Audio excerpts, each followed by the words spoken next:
Hi, today I'm going to be reading to you for the first part of a book called Breakout by Kate Messner. It's amazing for many, many reasons, which I will put in the description, or maybe I've already told you about. But I'm just going to jump in and read the first little bit for you so you can whet your appetite. So, one thing that you should know about this book is it's told in primary documents completely. So, school announcements, text messages, journal entries. So if it's something that you need to see, I will show you the page. Here we go. Breakout by Kate Messner. July 30th. Dear Library Board, enclosed is my contribution to the Wolf Creek Community Time Capsule Project. This folder includes my letters as well as public documents and things I've collected from friends and family members shared with permission. I labeled everything with Post-it notes and added notes so you don't get confused. When I collected this stuff, I didn't know if I'd submit it all, but sometimes you need to hear a lot of points of view to get the whole story. Journalists have to pay attention to things like that. Altogether, I think these documents tell a true and honest story of this June, which is what you said you wanted.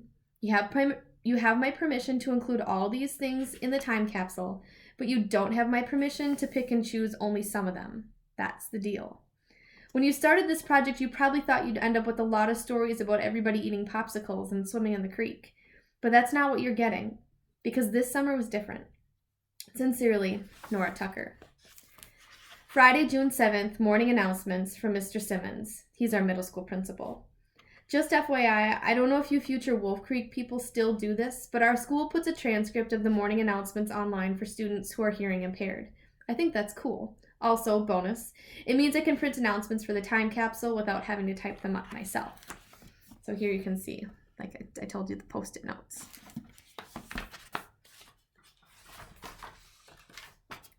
Friday, June 7th.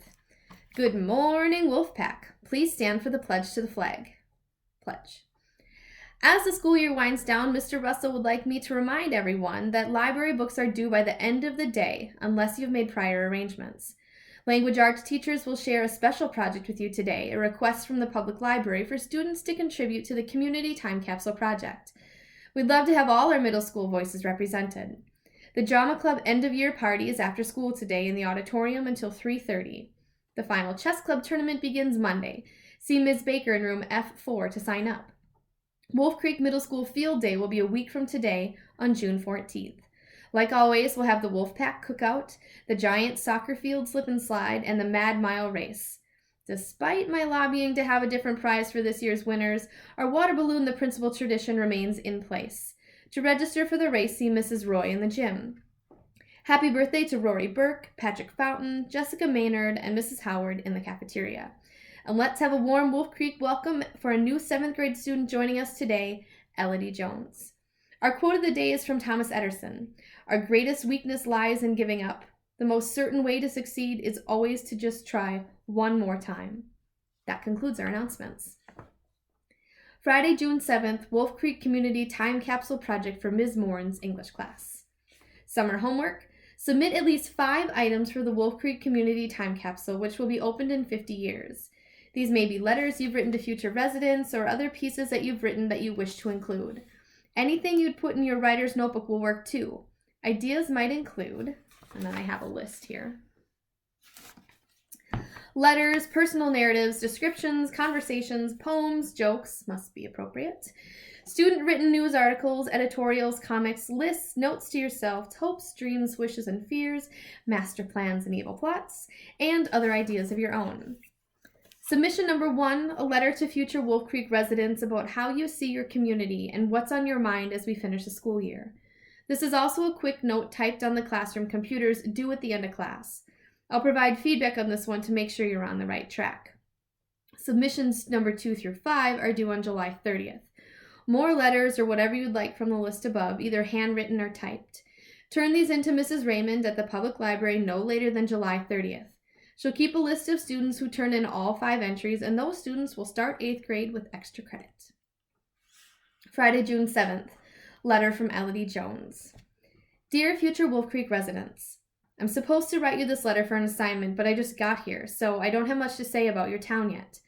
The mountains are pretty. It seems strange to be starting a new school and finishing the year at the same time, but I guess that's what happens when your mom gets a new job at the beginning of June. It took us 6 hours to drive here with the U-Haul trailer. My old school was a lot different. It was in New York City, so it was a lot more diverse than this one. There was more to do there, too. The last day I went to school back home, my after-school drama group got to take a field trip to a Broadway play about Alexander Hamilton, America's first Secretary of the Treasury. That sounds boring, but it wasn't. None of us had been to a Broadway show before because it's super expensive. But I guess some old rich lady liked this show a lot and donated a bunch of money so middle school and high school kids could see it. So we could appreciate the poetry. And we did.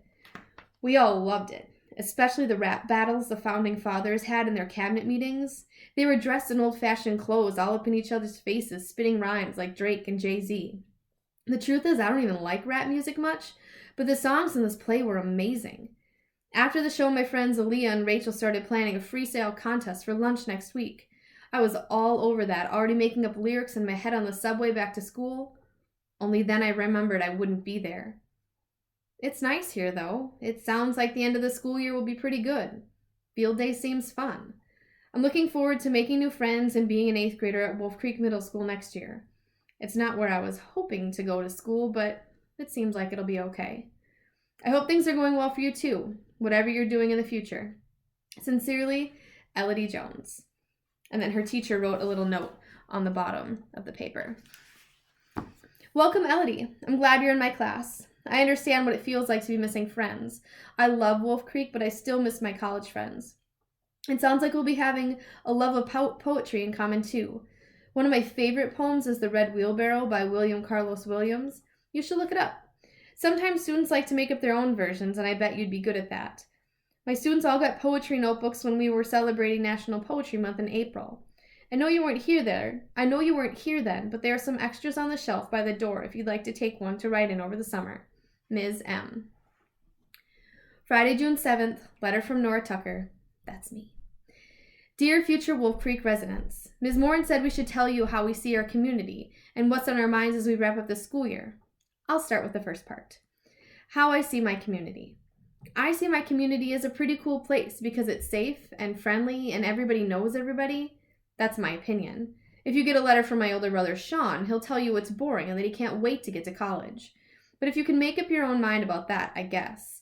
Sean's biased because his girlfriend Emily moved to Syracuse to go to SU, where Sean wants to go the year after next, even though my parents think he ought to stay put and go to Wolf Creek Community College. Sean says that is the absolute last school on his list. He liked it better in Wolf Creek before Emily left. All he does now is work to save money for Syracuse. Even though 50 years is a long time, I doubt Wolf Creek will have changed much by the time you open this time capsule. Probably everybody still works at the prison and goes deer hunting in November and lines up on Main Street for the 4th of July parade. Right? What's on my mind? Field day. I've been waiting forever to be in 7th grade so I can run the Mad Mile. I'm under 7 minutes now. I've been practicing so I can throw water balloons at Mr. Simmons. That's the prize. The fastest girl and fastest boy each get to throw 3 water balloons, and Mr. Simmons isn't allowed to run or duck or anything. He just has to stand there and get water ballooned. That's been the 7th grade field day prize forever. My mom got to water balloon her principal, Mr. Snyder, when she was in 7th grade. And my brother Sean got to water balloon him too, right before Mr. Snyder retired. I'm going to be the first Tucker to water balloon Mr. Simmons. Sleepover. My friend Lizzie is coming over for a sleepover tonight. We're going to watch movies and eat her grandma's minty chocolate brownies, which are the best. They taste like a York peppermint patty. I'll try to get the recipe to put in the time capsule. You'll love them. Voldemort. You know who that is, right? From the Harry Potter books? You must. He's on my mind because he's on my little brother Owen's mind all the time. Dad made the mistake of reading Harry Potter aloud to him, and now Owen won't go to bed until somebody checks the bathroom, the linen cupboard, the hall closet, Owen's bedroom closet, behind the desk, and under his bed. Mom used to do it, but Owen thought she did a crummy job and didn't look carefully enough, so I am now the designated Voldemort checker. I haven't found he who must not be named yet, but I'll keep you posted. Owen's birthday is next Saturday, and I got him a wand, which I hope will make him feel braver. My Alcatraz book that I'm writing. It's like this book we read in English class last year, only different. I love that book, and not just because it has a prison superintendent's daughter as a character, which you don't see very often. I could relate to her because my dad's always busy with inmates at Wolf Creek Correctional Facility, just like her dad is always busy at Alcatraz with Al Capone and everybody. I've read that book 4 times. In fact, I just remembered I still have it signed out, and I'm not sure where it is, but I need to look because they just said in the announcements that Mr. Russell wants his books back. Anyway, back to my Alcatraz book. The truth is, I haven't worked on it in a while because it got hard right after I started the first chapter. I had all this great research, but when you're trying to figure out something that happened in history, it's like a big messed up puzzle. You have to look at all kinds of different documents and reports and interviews, and half the time people say totally different things about what happened. So you have to piece everything together to figure out the real deal. That's why my book has been so tricky. I might work on it some more this summer, but maybe not, because I need time for the Wolf Creek Middle School Gazette. I want to be editor next year, when I'm in 8th grade. I'm trying to get Lizzie to do it with me, but she doesn't like news all that much. She likes math, though. So I'm going to see if she'll make some of those infographics like they have in the big city newspapers. Maybe she can do some kind of newspaper comedy, too. Lizzie wants to be a comedian someday if she doesn't end up being a mathematician. I want to be a journalist who covers all the exciting breaking news stories. We don't get many of those in Wolf Creek, unfortunately. Usually our local paper runs stories about missing cats, but a journalist has to be ready just in case. I'm planning to write news articles for most of my entries for this project. That way opening your time capsule will be like reading a newspaper from the past. One last thing on my mind is lunch because English is almost over and I'm so hungry that even school grilled cheese sounds good. Maybe by the time you read this there will be better school lunches here, but I wouldn't count on it. Your friend from the past, Nora Tucker. This is a great letter, Nora. I think future Wolf Creek residents will appreciate your reflections, and I love that you're going to include newspaper articles. Have fun reporting, Ms. M. P.S. I found a copy of that Alcatraz book left outside on a bench by the track this weekend and took it to the office lost and found. Check there. Friday, June 7th. Letter from Lizzie Bruno. Dear future Wolf Creek people, I don't know what this town will be like when you're reading this, but right now it's kind of boring and could stand to lighten up a little bit. So I present to you Lizzie Bruno's top 10 things to do in Wolf Creek.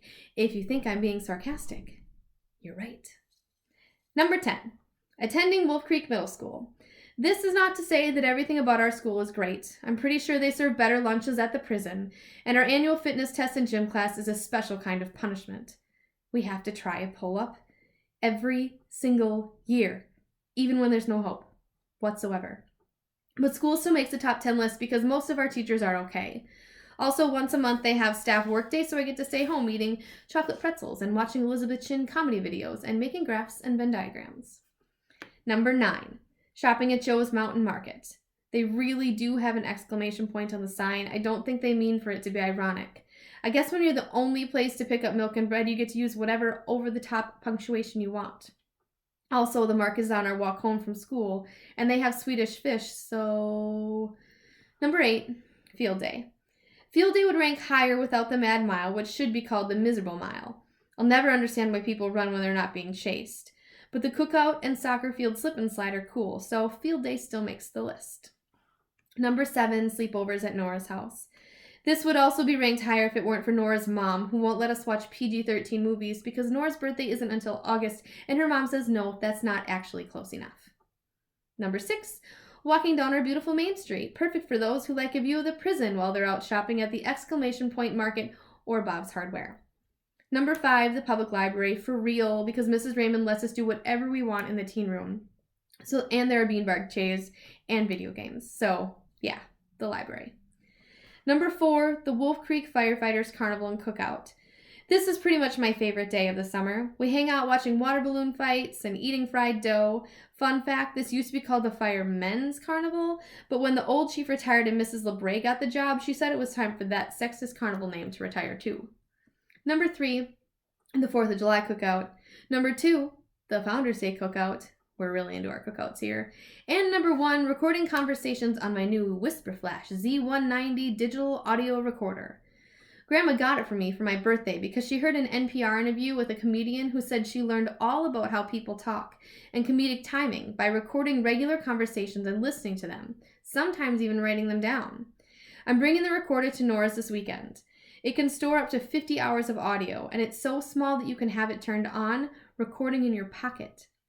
Maybe I'll include a flash drive of audio recordings for this time capsule project so you can hear our important conversations about what brand of hot dog they should get for the 4th of July cookout. For the record, I'm not joking about this. Hot dogs are on the town council agenda next week. They're meeting to vote, and I know, the suspense must be killing you. But it's time for lunch, so I have to go now. Lizzie Bruno. What a fun list, Lizzie. I think Wolf Creek residents will appreciate your sense of humor. I'm afraid that if you want to include recorded conversations in the time capsule, you'll need to type them up. We have no way of knowing if your flash drive will still be readable 50 years from now. Also, when you share recordings, please be sure to add a paragraph with your own reflections so you're not just writing other people's words. The future wants to hear from you. Ms. Morin. Friday, June 7th, note posted outside the gym. I took this photo on the day of our practice run when I still thought this whole time capsule was going to be about field day and popsicles. You can see that they have the list there. And Nora's name is on there at the bottom with the second fastest time. And then the fastest time is Elodie Jones, the new girl. Friday, June 7th, text messages between Lizzie and Nora. Just an FYI, I used our computer's messaging app to print out these text messages. In the olden days, people sent handwritten letters, and reading those now tell us a lot about what life was like back then. Texts are kind of like our version of letters, so I decided to include them, even though they'll probably seem old-fashioned by the time you read this. You probably communicate telepathically or something. Good luck saving that for your extra credit time capsule project. Nora. OMG. I'm going to use my best middle school girl voice for these. Nora. OMG. Who moves to a new school 2 weeks before classes end? Lizzie. I saw the list outside of the gym and knew you'd freak out. Nora. I beat my best time by like 30 seconds and she was still so far ahead. Lizzie. Tomorrow's newspaper headline. New kid speeds into town. Destroys Tucker Mad Mile legacy. Nora. I need to train harder. Lizzie. Hard enough to make up 30 seconds in a week? Nora. Yep. Lizzie. Wolf Creek 7th grader drops dead of exhaustion. Last words. Just 20 seconds to go. Nora. Seriously? Where did she even come from? Lizzie. I heard she came because somebody in her family's in the prison. Nora. Really? Lizzie. Yep. Nora. Whoa. Lizzie. She seems really nice, though. Her locker's near mine, and she had strawberry Pop-Tarts this morning, so we got talking about how the frosting kind is way better. I agree with this. I like her. Nora. So does Mrs. Roy. Did you hear after a run? She was all, whoa, our new student is quite the athlete, and trying to get Elodie to sign up for cross-country next fall. Lizzie. That's good, isn't it? So your team can win? Nora. I guess. Lizzie. Gotta go finish my math. Nora. Bring your notebook tonight, okay? I have an idea for the time capsule. Lizzie. Question mark? Nora. We should write news articles about what's happening in town so it's like reading a newspaper from our time when they open it. Lizzie. Can't we save ourselves some time and just stick in a copy of the actual newspaper? Nora. No, this way it's our perspective and also good practice for the school paper. Lizzie. I don't remember signing up for that. Nora. It'll be fun. I'll be the editor and you can just do the parts you like and we can have math stuff like those graphs you like in USA Today and a comedy page. Lizzie. I'll do parody articles like they do in the Rutabaga. Nora. What's that? An online newspaper. Lizzie. An online newspaper that publishes articles making fun of real news. Nora. It'll have to be a separate section so people don't think we're publishing fake news. Lizzie. You are such a nerd. Nora. We have journalistic standards. Lizzie. Okay, I'll bring my notebook tonight. Nora. Can you also bring over your grandma's brownie recipe? Lizzie. Doubt it, because whenever people ask, she says it's a secret. Nora. Tell her it's for the time capsule so nobody will know for 50 years. Lizzie. I don't know, she'll only be like 117 years old then, so she might still be baking them. Nora. Ask anyway. Lizzie. Okie dokie. All right, so those are the first 20 pages of Breakout, and I hope you are loving it. We've just barely gotten started with the story, but you can see that there's already all sorts of plot points setting up for a great story ahead for these girls and what the summer will throw at them. I hope you enjoy it, and happy reading till next time.